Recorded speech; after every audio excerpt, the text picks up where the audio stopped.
টুনি তার বাসা আর ডিম উঠিয়ে সামনের দিকে চলে যায়। কবুতর ভাইয়া, আমি আজই জঙ্গলে এসেছি। আমি কি আপনার সাথের গাছটার সাথে আমার বাসাটাকে রেখে থাকতে পারি? টুনি, এখানে এত খাবার নেই যে তুমি খেতে পারবে। এখানে আমরা অনেক কষ্ট করে বেঁচে আছি। আচ্ছা ঠিক আছে, আমি সামনে চলে যাচ্ছি। টুনি তার বাসা আর ডিম উঠিয়ে সামনের দিকে চলে যায়। একটি সুরক্ষিত গাছ দেখে সে তার বাসাটাকে সেখানে স্থাপন করে। টুনি তার বাসাতে বসতে না বসতেই সেখানে কালু আর চামেলি কাক এসে পড়ে। এই ছোট পাখি, এখানে তুমি কি করতে যাচ্ছ? আমি এই গাছের ডালটাতে একটা বাসা বানিয়ে এখানে থাকতে চাই। না না, এই গাছ আর জঙ্গল আমাদের।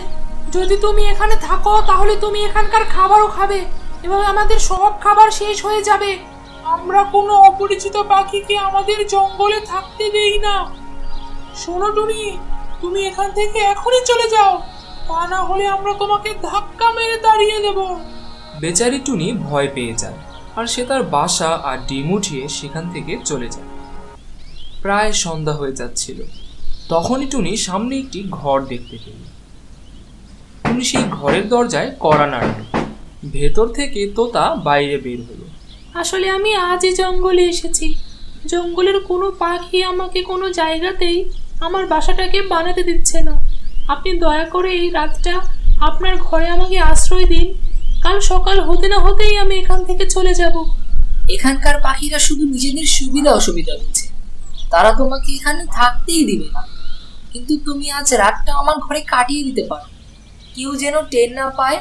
তাই কাল সকাল হতে না হতেই তোমাকে এখান থেকে জলদি চলে যেতে হবে। হ্যাঁ হ্যাঁ তোতা ভাইয়া, আমি কাল সকাল সকালে এখান থেকে জলদি চলে যাব। টুনি তোতার ঘরে চলে যায় এবং সে তার বাসাটা একটা কোণায় রেখে আরাম করে ঘুমিয়ে পড়ে। ভোর হতে না হতেই চামেলি আর কালু তোতার বাসায় এসে পড়ে এবং জোরে জোরে দরজায় কড়া নাড়তে থাকে। আরে কালু, চামেলি, কি হয়েছে? তোমরা কি আমার দরজা ভেঙে ফেলবে নাকি? বের করো, বের করো ওকে নিজের ঘর থেকে। আমরা সব জানি তুমি ওই ছোট টুনিকে নিজের ঘরে আশ্রয় দিয়েছো।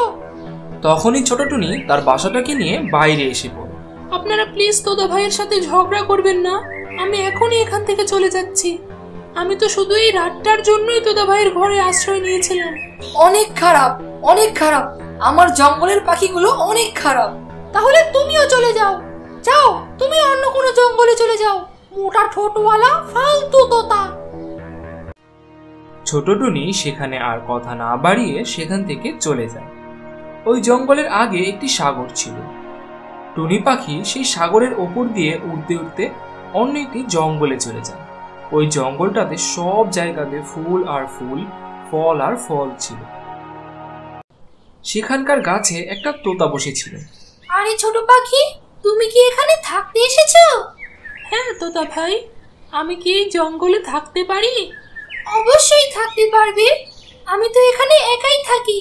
এই জঙ্গলে খাবারের কোনো অভাব নেই, ফল আছে এবং ধানও আছে। এই কথা শুনে টুনি পাখি অনেক খুশি হয়ে যায়।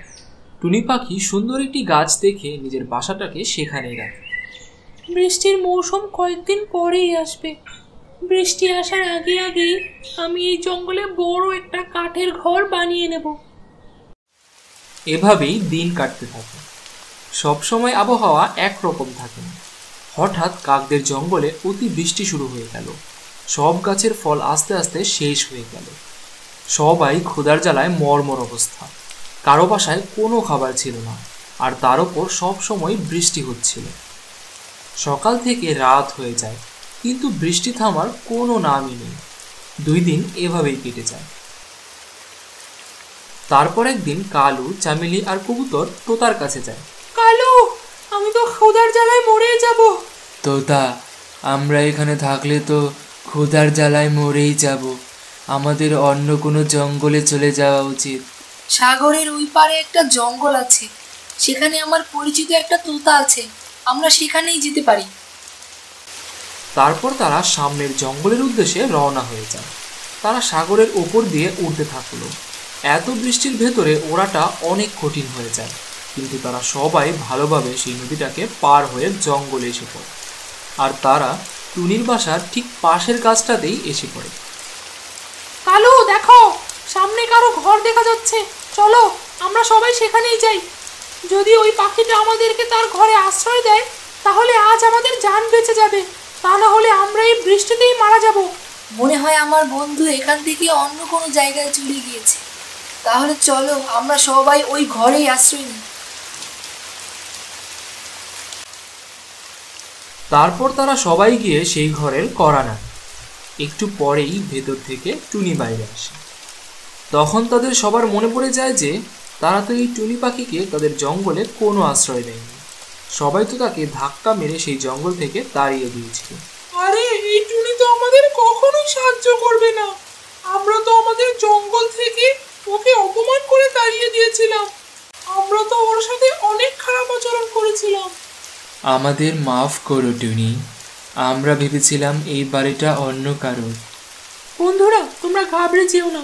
তোমরা আমার সাথে খারাপ আচরণ করেছিলে, এর মানে এটা নয় যে আমিও তোমাদের সাথে খারাপ আচরণই করব।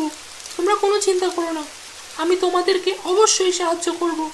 তোমরা সবাই আমার ঘরের ভেতরে এসে পড়ো। তারপর কালু, চামেলি আর কবুতর টুনির কাছে ক্ষমা চায়, আর তারা টুনির ঘরে আশ্রয় গ্রহণ করে নিজেদেরকে বৃষ্টি থেকে বাঁচায়।